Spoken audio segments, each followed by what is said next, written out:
1 April पासून एसटीचं half ticket बंद होणार। महाराष्ट्र राज्य परिवहन महामंडळाने घेतला एक मोठा निर्णय।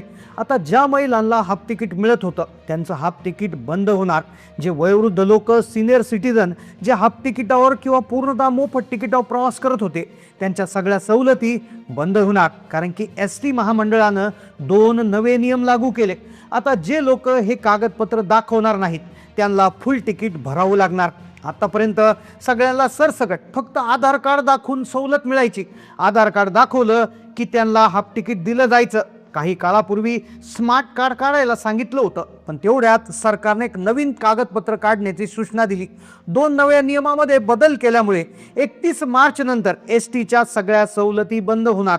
जर हे कागदपत्र नसेल आणि जर तुम्ही या 2 नियमात बसले नाही तर महिला ज्या हाफ तिकिटाने प्रवास करत होत्या त्यांना पूर्ण पैसे भरावे लागणार। जे वयोवृद्ध लोक आहेत, जे 60 पेक्षा अधिक वयाची लोक आहेत किंवा जे 75 वर्षाच्या पुढे गेलेले आहेत त्यांचं पूर्ण तिकीट माफ होत होतं, अशा सगळ्या सवलती बंद होणार। राज्य सरकारनं हे 2 नियम 2026 सुरू होताच लावले होते, पण अंमलबजावणी करायला उशीर झाला आणि अखेर 31 मार्च शेवटची तारीख ठेवण्यात आली। अखेर 1 एप्रिल पासून अंमलबजावणी कडक पद्धतीने होणार। त्यामुळे जी लोक आता सवलतीवर प्रवास करतात, खास करून महिला ज्यांना हाफ तिकीट करण्यात आलं होतं, अशा महिलांचा खूप मोठा प्रॉब्लेम होणार। कारण की 99% महिलांनी हे कागदपत्र काढलेलं नाहीये। हे कागदपत्र नवीन आहे, जे काढण्याच्या सूचना पूर्वीच देण्यात आल्या होत्या, पण लोकांनी ते काढलं नाही, त्याच्याकडे दुर्लक्ष केलं। लोक फक्त आधार कार्ड दाखवतात किंवा दुसरं कुठलं तरी ओळखपत्र दाखवतात आणि प्रवास करतात। आता इथून पुढे असं चालणार नाही। नियमांमध्ये मोठा बदल झाल्यामुळे आता कोणाला याच्यातून सुटका मिळणार नाही। 2025 वर्ष केव्हा संपलं? 2026 सुरू झालं। जानेवारी महिना गेला, फेब्रुवारी गेला आणि मार्च महिना आता संपला आहे। जसं सगळ्यांना माहीत आहे की जसं डिसेंबरला कॅलेंडर वर्ष संपतं, तसं 31 मार्चला आर्थिक वर्ष संपतं आणि आर्थिक वर्षाचा सगळा लेखाजोखा तो सरकारला द्यावा लागतो। आणि म्हणूनच 31 मार्च नंतर 1 एप्रिल पासून याची अंमलबजावणी कडक पद्धतीने होणार। पहा, आता जर तुम्हाला एसटीने प्रवास करायचा असेल आणि तुम्ही जर हे 2 नियम पाळले नाही, हे नवीन कागदपत्र तुमच्याकडे जर नसेल तर तुमच्याकडून पूर्ण पैसे वसूल करून घेतले जाणार। काही दिवसापूर्वी याची माहिती राज्य परिवहन मंत्र्यांनी स्पष्ट केली होती। आता जी लोक सवलतीनं प्रवास करतात त्यांनी आता या 2 नियमाच्या आत राहून प्रवास करायचा आहे। हे कागदपत्र असल्याशिवाय सवलत द्यायची नाही, असं बस कंडक्टर, बस वाहक आणि ड्रायव्हर यांना सूचना देण्यात आल्या। आता ठिकठिकाणी बस स्टँडवर चेकिंग होणार आहे। हे कागदपत्र जर नसेल, आज जर पूर्ण तिकीट भरताना हुज्जत घातली तर तुम्हाला थेट पोलीस स्टेशनमध्ये नेण्यात येईल। तुमचा एसटी प्रवास जर आता तुम्हाला करायचा असेल तर 2 नियम तुम्हाला पाळावे लागणार, ते अतिशय आवश्यक आहे। मग कोणते ते 2 नियम आहेत? कोणतं नवीन कागदपत्र तुम्हाला काढायला सांगितलेलं आहेत? कोणत्या कागदपत्रावर आता सवलत मिळणार? ते कागदपत्र कुठून आणायचं, कुठे काढायचं? चला सगळी सविस्तर माहिती आपण घेणार आहोत। पहा, एसटी प्रवाशांसाठी अतिशय अर्जंट सूचना देण्यात आली। 1 एप्रिल पासून बसमधल्या सगळ्या सवलती बंद होणार। हे कागदपत्र जर नसेल तर कोणतीच सवलत मिळणार नाही। महिलांचं हाफ तिकीट बंद होणार। ज्येष्ठ नागरिकांना कुठल्याही सवलती मिळणार नाही। एसटी महामंडळाने सर्व प्रवाशांसाठी, विशेषतः महिला वर्ग आणि 60 वरून अधिक झालेल्या लोकांसाठी एक मोठा निर्णय घेतलाय, ज्या अंतर्गत 2 नवे नियम लागू करण्याची माहिती देण्यात आली। तसेच एक नवीन कागदपत्र काढण्याची सूचना प्रवाशांना देण्यात आली। लक्षात घ्या, पूर्वी आधार कार्ड फक्त वयाचा पुरावा म्हणून दाखवलं जायचं। महिलांकडून आधार कार्ड कधी कधी मागवलं जायचं। आधार कार्ड एकमेव गोष्ट होती की जी फक्त बसमध्ये चालायची, त्यावरून सवलत घेतली जायची। पण आता तसं होणार नाही, कारण की सरकारनं काही दिवसापूर्वीच एक विशेष प्रकारची तपासणी केली आणि त्या तपासणीमध्ये लक्षात आलं की लोक डुप्लिकेट आधार कार्ड वापरतात।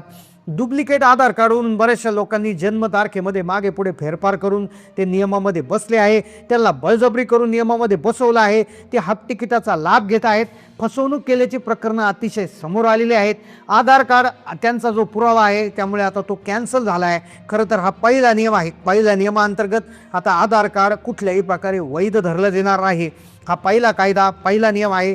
दुसरा नियम आहे की एक वेगळं कार्ड सरकारने काढायला सांगितलंय। मग हे कार्ड कोणतं आहे? हे कार्ड कुठून काढायचं? ते कार्ड नसेल तर काय होणार? कधीपर्यंत तारीख देण्यात आली? अतिशय महत्त्वाच्या माहितीला आपण सुरुवात करतोय। लक्षात घ्या, गांभीर्याने घ्या। हे जर कार्ड नसेल तर इथून पुढे बसमध्ये तुम्हाला बसता येणार नाही आणि तारीख फक्त 31 मार्च शेवटची ठेवण्यात आली आहे। पहा, एस टी बस ही अशी गोष्ट आहे की जी महाराष्ट्राच्या कानाकोपऱ्यात पोहोचली. एक अशी वाहतूक व्यवस्था जिथे खाजगी गाडी जात नाही तिथे बस आपल्याला जाऊन घेऊन जाते. काही वर्षांपूर्वी जेव्हा महिलांना हाफ तिकीट सरसकट जाहीर केलं होतं तेव्हा महिलांचा प्रवास मोठ्या प्रमाणात वाढला. काही वेळेस सरकारने लोकांवर टीका केली की महिलांना हाफ तिकीट दिलं म्हणजे एस टी तोट्यात जाईल, पण झालं उलटच. महिला आता स्वतःच्या गाडीनं जाता बसमध्ये प्रवास करू लागल्या आणि ज्यामुळे महामंडळाला फायदा झाला. त्याच वेळेस एक योजना काढली होती ज्यामध्ये 75 वर्ष वरच्या लोकांना 100% मोफत तिकीट केलं होतं. 60 वर्षाच्या नागरिकांना हाफ तिकीट झालं होतं. हे सगळं करत असताना लोकांनी त्यांचा गैरफायदा घेण्याचं लक्षात आलंय, गैरप्रकार लक्षात आले. त्यामुळे सरकारने आता सगळे नियम बदलले आहेत. पहा, आता ज्या महत्त्वाच्या नियमांची आणि कागदपत्रांची माहिती आपण घेतोय, लक्षात घ्या. आपल्याला माहिती आहे की महिलांना 50% सवलत, ज्येष्ठ नागरिक म्हणजे ज्यांचं वय 60हून अधिक आहे पण 75पेक्षा कमी आहे त्यांना 50% सूट, आणि ज्यांचं वय 75 वर्षावरील आहे त्यांना 100% सवलत. तर अशा प्रकारची सवलत आहे. आता पूर्वीच्या काळी आधार कार्ड दाखवलं तरी चालायचं, आधार कार्डची तपासणी झाली की लगेच हाफ तिकीट कंडक्टर तुम्हाला द्यायचा. आता उदाहरणार्थ एखादी महिला आधार कार्ड दाखवायची, कंडक्टर 100 रुपयाऐवजी 50 रुपये तिकीट आकारायचा. ज्येष्ठांच्या बाबतीत तसंच व्हायचं, पण आता ही पद्धत बदलली जाणार. आता प्रत्येक प्रवाशाला एक अधिकृत कार्ड त्याच्याकडे ठेवावं लागणार. सरकारच्या लक्षात आलं ज्येष्ठ नागरिक आणि काही महिलांनी या सवलतीचा चुकीचा वापर केलाय आणि हा गैरप्रकार रोखण्यासाठी सरकारने कडक नियम आणलेत. आता हे जर कागदपत्र नसेल तर 100% तिकीट आकारलं जाईल आणि दुसऱ्या नियमाचं उल्लंघन केलं तर खिशात पैसे असूनही तुम्हाला खाली उतरवलं जाईल. तर आता सगळ्यात पहिली गोष्ट आहे, पूर्वी एक कागदपत्र काढायला लावलं होतं ज्याचं नाव होतं स्मार्ट कार्ड. स्मार्ट कार्ड बंद करण्यात आलं होतं. 75 वर्षावरील असू द्या, महिला असू द्या किंवा 60 वर्षावरील सवलतधारक असू द्या, या लोकांना ते काढायला लावलं होतं. पण स्मार्ट कार्डमध्ये बरेचसे प्रॉब्लेम येत होते. बऱ्याच वेळा पैसे भरूनही स्मार्ट कार्डमध्ये येत नव्हते, बऱ्याच वेळा त्याचं रिचार्ज होत नव्हतं आणि मग त्यामुळे सरकारने एक नवीन कार्ड काढलं ज्याचं नाव आहे NCMC कार्ड, म्हणजे नॅशनल कॉमन मोबिलिटी कार्ड. अशा प्रकारचं कार्ड काढण्याच्या सूचना आता देण्यात आल्या. हे सवलतधारक ग्राहकांना काढावंच लागेल. सगळ्यात महत्त्वाची गोष्ट म्हणजे हे कार्ड शालेय तंत्र शिक्षण घेणारे विद्यार्थी, ज्येष्ठ नागरिक, त्याचबरोबर 50% सवलत घेणाऱ्या सगळ्या महिला, 75 वर्षावरील सगळे ज्येष्ठ नागरिक, सगळ्या लोकांना हे कार्ड काढण्याची सूचना दिली. हे जे कार्ड आहे त्याला NCMC कार्ड म्हटलं जातं. याची किंमत 199 रुपये आहे. जर तुमच्याकडे स्मार्ट कार्ड असेल आणि ते स्मार्ट कार्ड तुम्ही जमा केलं तर तुम्हाला 50 रुपयाची सूट मिळेल. ते कार्ड 149 रुपयाला तुम्हाला मिळेल, म्हणजे 50 रुपयाची सवलत. आणि या कार्डमध्ये 100 रुपयाचा रिचार्ज हा त्याच्या मध्येच येणार आहे आणि तुम्ही 50 रुपयाच्या पटीत नंतर रिचार्ज करण्याची सोय आहे. तुम्ही वाहकांच्या ETI मशीन, अधिकृत संकेतस्थळ, मोबाईल ॲप आणि नियुक्त एजंट मार्फत हे कार्ड काढू शकता. ज्येष्ठ नागरिक, महिलांच्या नोंदणीसाठी ST स्थानकावर 3000 एजंटशी नियुक्त करण्यात आलेलं आहे. त्यामुळे लवकरात लवकर तुम्ही हे NCMC कार्ड काढून घ्या. NCMC कार्ड हे खूप महत्त्वाचं आहे. हे तुम्ही बस डेपोमध्ये जाऊन वेबसाईट, ETI मशीन, संकेतस्थळ कुठूनही काढू शकता. NCMC कार्ड आता STत बसणाऱ्या प्रत्येक प्रवाशाला लागणार, पण खास करून जे सवलत घेतात म्हणजे महिला, ज्येष्ठ नागरिक, 75 वर्षावरील मोफत, विद्यार्थी किंवा सवलत पासधारक अशा सगळ्या लोकांना हे जे आहे ते कार्ड काढणं बंधनकारक करणे. आता तुम्ही NCMC कार्ड काढलं का? तुमच्याकडे स्मार्ट कार्ड होतं का? नक्की कमेंटमध्ये कळवा.